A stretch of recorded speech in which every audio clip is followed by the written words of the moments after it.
Anything that you can see, touch, taste, smell, think about, imagine, conceptualize is not real, including your body. Nothing's real. Really, Deepak? Nothing's real? I'm pretty sure you getting canceled right now is pretty real. Does that feel real to you, buddy? Is Jeffrey Epstein not real? Are these emails that you admitted to not real? Oh man, these people are deluded by their own delusions. Deepak Chopra, one of the most acclaimed spiritual gurus, Oprah Winfrey's, favorite spiritual buddy, is seen over 3,000 times in the Jeffrey Epstein files that you can look up on your own. Today I'm going to be going into the emails between Jeffrey and Deepak Chopra. The fact that these two are buddy-buddy is sickening to me. But here's the thing. It's not surprising because I saw all of this stuff behind the scenes.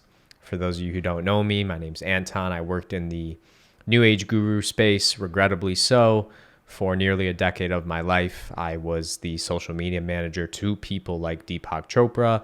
I worked with all the biggest and the best of the world. I made some of them famous. And then I realized how dark this whole entire industry was. After a lot of pain, a lot of just traumatic things I experienced and saw, I saw the light, if you will, and I came out of the deception. And man, now I spend my time showing people really what I know about these complete scumbags, because that's what they are. And I know some of you watching this are going to think, "Oh, you're just a judgmental Christian." I get that a lot in my comment section. But what you should know about me is that I'm really good at marketing.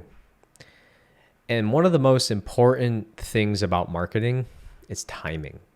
Timing is everything in life. And I'm cautious with what I say and when, because I know how to capitalize on eyeballs. I've been doing it my whole life. So, Deepak is up. And I had a post on Instagram that is well on its way to reaching 1 million views. I don't have a big Instagram following, so I'm really quite proud that out of all the work I've done, out of all the content I've put out, my best performing piece of content is exposing a pedophile who is disguising himself as a spiritual guru who claims to be some type of enlightened person. So Deepak, let's get into it. Let's get into these emails. And by the way, I've known this about Deepak. Anybody who's been in the presence of this person knows something's off about this man. Even other gurus in the space don't have a good relationship with Deepak. And he's just a weird dude. And again, it's not like this is Anton's opinion. Like, people in his space will say the same thing. I want to show you some of the emails that I found between him and Jeffrey Epstein on the website. You can look these up for yourself. I'll start with one that he sent to Jeffrey on March 8th, 2017. And it said, "God is a construct. Cute girls are real." It goes to show where his priorities are. "I thought nothing was real, Mr. Chopra. I thought everything was, fake. It's all a construct. But to you, it seems that, feeding off innocent women is more important than worshiping God or understanding God." It's really sad. Just think, like, every man has been lustful. Let's be honest. Like, I've been lustful. Every man has been lustful. It's one thing to joke and do that with your friends. It's a whole nother thing when you are emailing somebody who you obviously know is a predator, who you obviously know is evil, and you're both mocking God, saying God isn't real, but really doubling down on your God, which in this case, many New Age gurus, their God is pleasure. Their God is hedonism. Their God is some type of sexual power. So the thing about these gurus is that they feed off of women primarily. And if you've watched my channel, you know that I was sexually assaulted as a young boy. So in a sense, I understand what it's like to be violated by a masculine force, and experiencing that as a man was, a boy, was very traumatic for me, obviously. And I just kind of feel this sense of responsibility to, that's actually why I do this channel. I know I've never really like fully said it like that. That's not the only reason. I think part of the masculine's job in this world is to protect innocence. And innocence do come in the form of children, no doubt. But it also, like, a lot of women are very innocent, like even into their later years. And, these spiritual pedophile new age gurus just thrive off that. And unfortunately, women, for whatever reason, they're more deceived by these men. So if you go to a Deepak retreat or a Joe Dispenza retreat, you're going to see more girls than guys. And these guys rise to power in that way, and they feed off that. They love that. And of course, they got to get their fixes in all of the time. And they typically start with their fans. I haven't met one that doesn't. But what a lot of these people in power do in these guru scenes is that they will pay for women. And in this case, we don't know all the details, but it seems to me that, again, this is just my speculation, but based off these emails I'm going to get into, you're talking to Jeffrey Epstein, and you can just put two and two together that clearly he's using Jeffrey as a resource to get access to women. And I think this email proves that perfectly. When he tells this directly to Jeffrey Epstein, he says, "I have an idea. Jeffrey, come to Israel with us. Relax and have fun with interesting people. If you want, use a fake name. Bring your girls. Bring your girls." What the hell does that mean? "It will be fun to have you. Love, Deepak Chopra." Do we need to even go any further in this video? People think I'm like on my Instagram, they think I'm just making this up. This is from the government's website, and Deepak himself admitted it's true.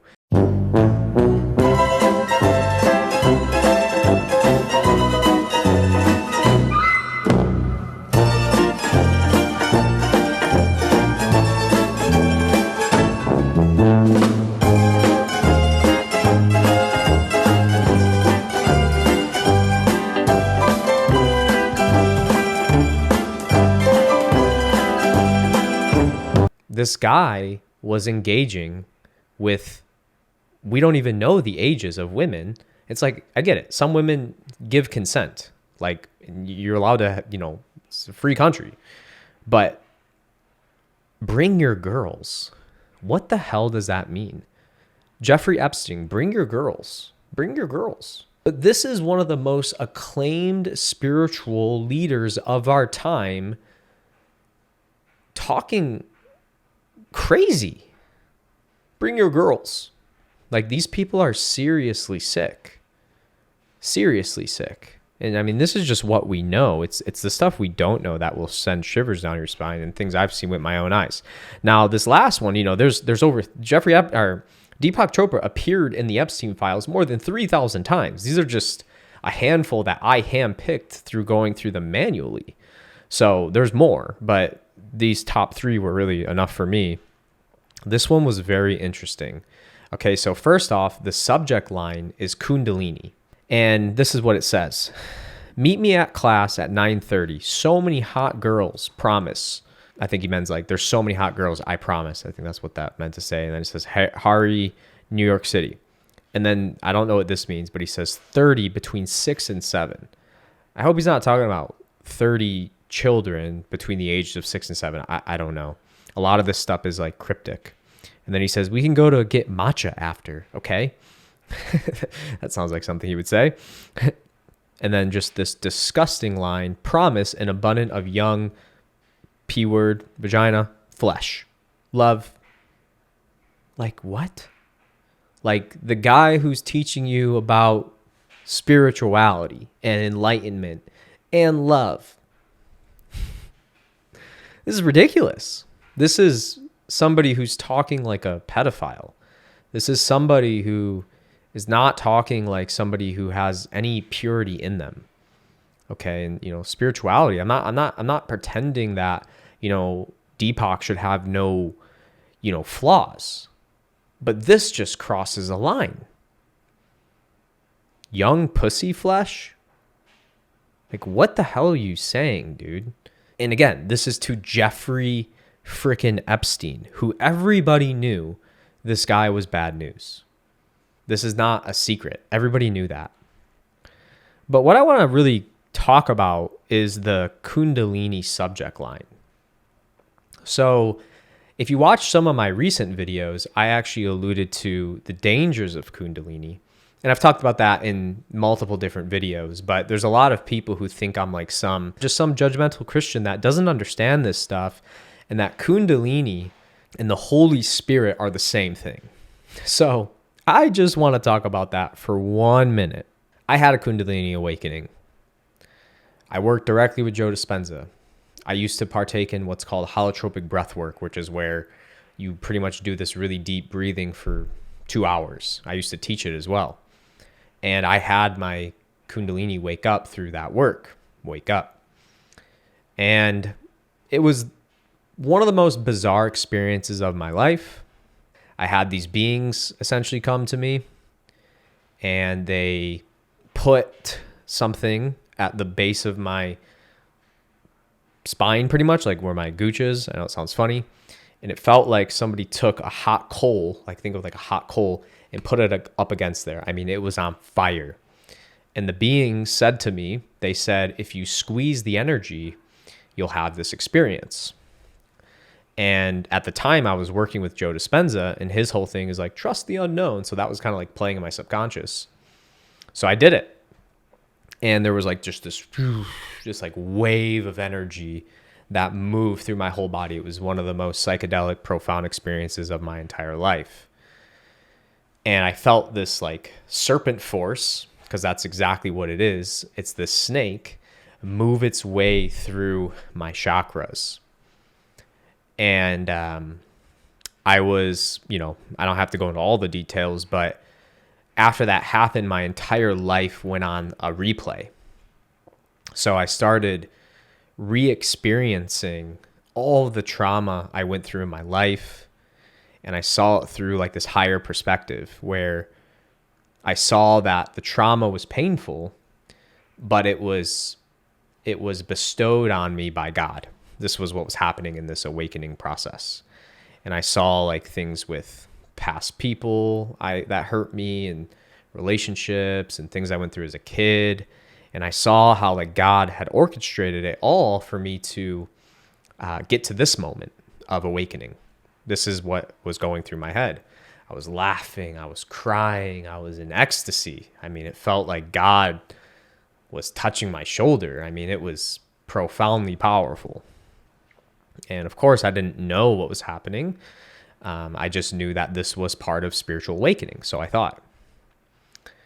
And from that day, I was really never the same person.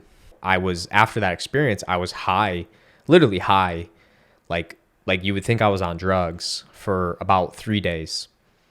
And it was funny because the day after that experience, I was actually with Joe Dispenza hanging out with Jay Shetty.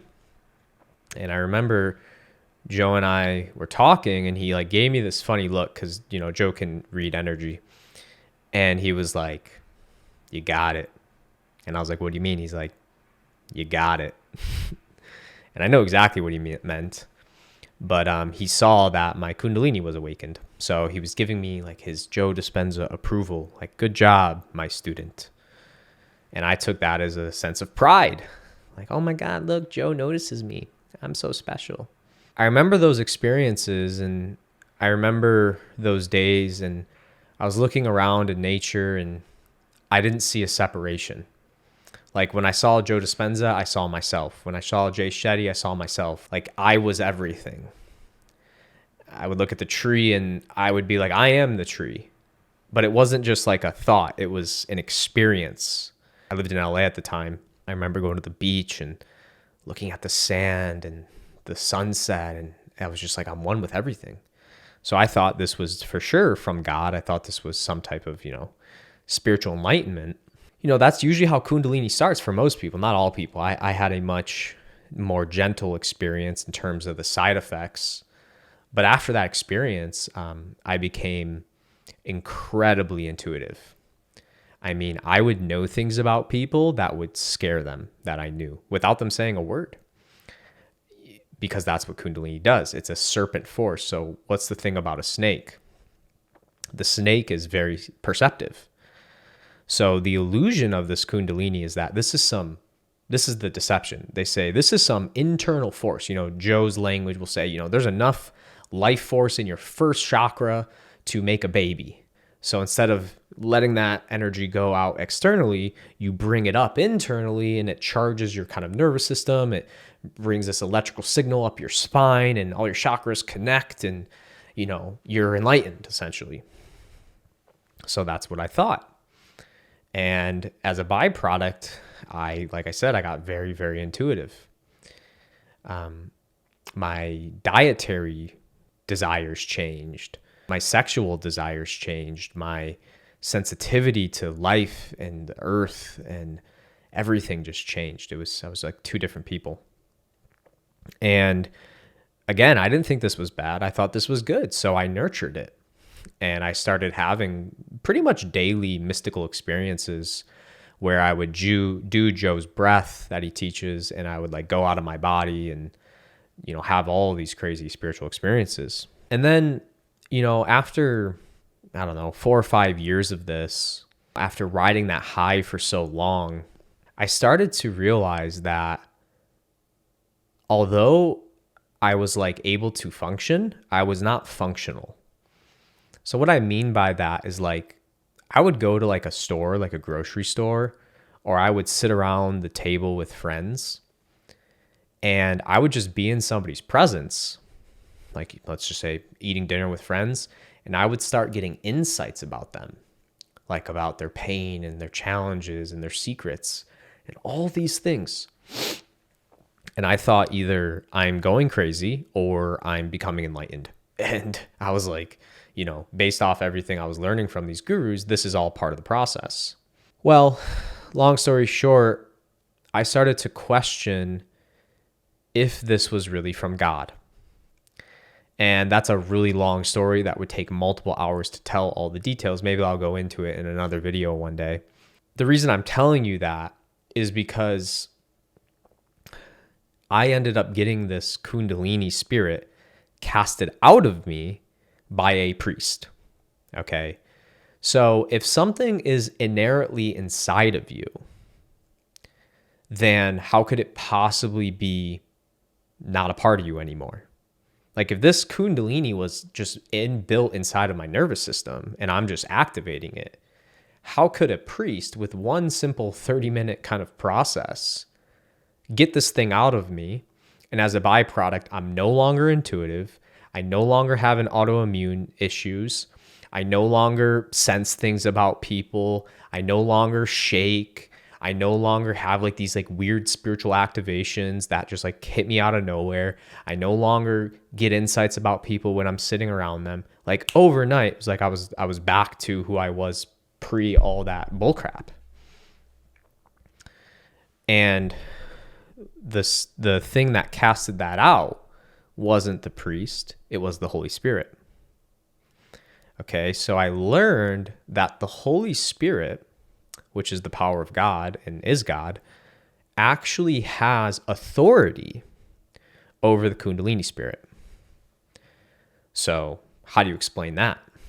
So when Hindus try to tell me like, oh, Kundalini is just it's the language that's getting in the way of the true God. Kundalini, Holy Spirit, Jesus, it's all one. No, it's not. It's not all one. And Christ even says it. Christ says with his Holy Spirit, you will have power over the serpent, power over scorpions. This Holy Spirit will give you authority over all the other spirits, which is why deliverance and exorcism is a thing. It's a very real thing. And I used to be so skeptical of all of this stuff. Trust me, like I'm making this video a little shorter, not elaborating too deeply, but I wanted to highlight this in this video because how could you possibly say in the subject line to Jeffrey Epstein, the word they use is Kundalini. I don't know the rest of the details. Like I didn't dig deep enough to see what this whole thread was about. That's like saying in a subject line, Holy Spirit, or like God, and then talking about pussy flesh. It's like they don't go hand in hand. This is not the Holy Spirit. This is a serpent force that is actually in fully opposition to God. It's a serpent being that you're letting possess you, and the byproducts of it is you become your own God. Luciferian. That's what this is. That's what the Kundalini force is. It's not from God. It's a divination spirit that the more you invite in, the more it will pull you into sin. Okay, and that's what I really want to highlight. Because as a byproduct of awakening my Kundalini, I did not become a better person. I became a way worse person. I became way more lustful and sexually active. I became way more power hungry. I wanted fame. Like I became like my own God. And here's the craziest part. It worked. It's real. Like I got power. I did a lot of these very, nasty things in retrospect because I was my own God. I didn't submit to authority. I was the authority. And when I see this and I see people commenting on my videos about, oh, Kundalini's harmless. You don't know anything about Kundalini. I know a lot about Kundalini because this freaking demon tormented me for years.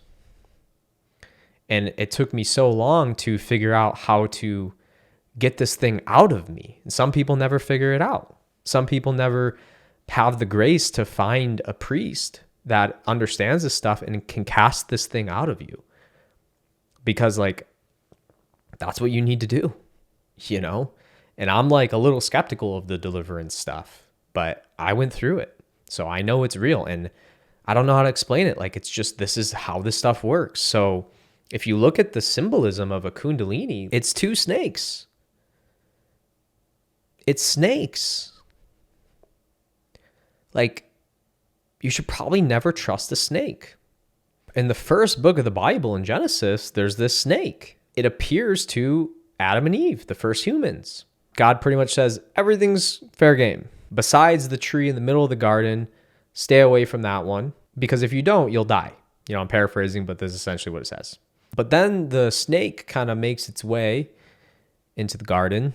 And the snake says, look, God's lying to you.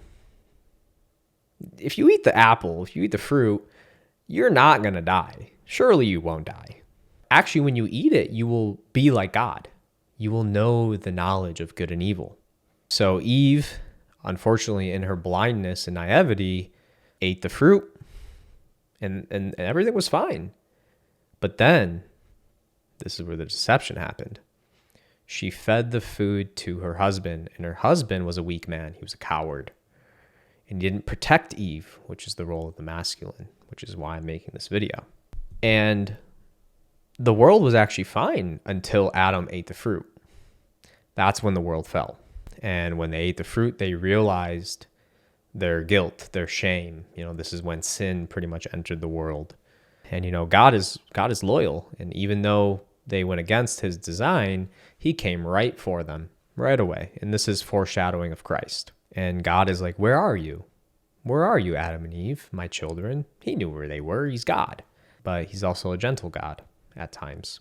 And they hid from him because they were naked. They were shameful. They knew they did wrong. And God says, how do you know you're naked? Who told you that? Did you eat from the tree I told you not to eat from? Of course, God already knew. He's God. Adam, being a coward again, he blamed his wife. He goes, it was her fault. She fed it to me. I didn't eat it, God. It was her. God's like, oh no, what have you done? The woman, of course, blames the snake. It was the snake. He deceived me. And because of this, God had repercussions for them. But I say all that to say, this is speculation from my end, but I think like there is an Apocrypha book that talks about how, I'm going to totally butcher it. Like it's not a part of the canon, but it talks about how maybe the knowledge of good and evil is something humans are supposed to eventually understand. We just weren't ready for it. And we're still not ready for it. So it's not that like they were set up. I think, that's what the Gnostics believe. They believe, oh, God set you up to fail. I don't know if this story is completely literal. I think there's like a lot of deep symbolic stuff here, but I don't know. What I do know is that when my Kundalini was activated, if that's the words you want to use, or the better, truer words are when I was possessed by a Kundalini demon, I had knowledge of good and evil. I could see and feel when somebody had like a porn addiction. They didn't even have to tell me. I could feel it on them. I could know when somebody was having like an affair or cheating on their wife without them telling me. So for me, I used this knowledge for good. I tried to help people with it, and I thought it was like some type of gift bestowed to me by God until it got casted out of me and I realized, wow, I am not intuitive at all. It's like that was all demonic power. And I'm thankful that it's gone, because it was also constantly pulling me, down these different roads that were not good for my soul, weren't good for me, weren't good for the people around me. I put a lot of people in danger because of my own spiritual naivety. And, I just think it's so funny how somebody could be so insanely naive about this Kundalini force, but at the same time, I have compassion for them because I was too. I thought this was the power of God until I came in contact with the Holy Spirit. And the Holy Spirit has authority over the Kundalini spirit. So therefore, I concluded the Holy Spirit is more true than the Kundalini spirit. I'm not denying that Kundalini isn't real. I think it's fully real. It's just not of God. There's a higher, greater spirit that has authority over the Kundalini spirit. And what you'll learn about the angelic and demonic realms is there's a hierarchy in both of them. So Holy Spirit in the Christian context is at the top. So it's part of the Godhead. So, I wanted to just highlight that in this video to give you a little education there, but also because I know people who are into Deepak are likely into Kundalini work. And I'm here to tell you, like, you're on the right path. Like, I'm not going to say you're off the path. You're on the right path to finding what you're seeking. You're just looking in the wrong places. Like, what you're really looking for is God. And God does live in you, but not in the New Age context. God isn't something you awaken. The Holy Spirit, like, becomes a part of you when you give your life to Christ. For me, it was like, I was a Christian for years before I had the Kundalini thing casted out of me. So you can, like, in my experience, you can get baptized and go through that and still have, demonic power a part of you.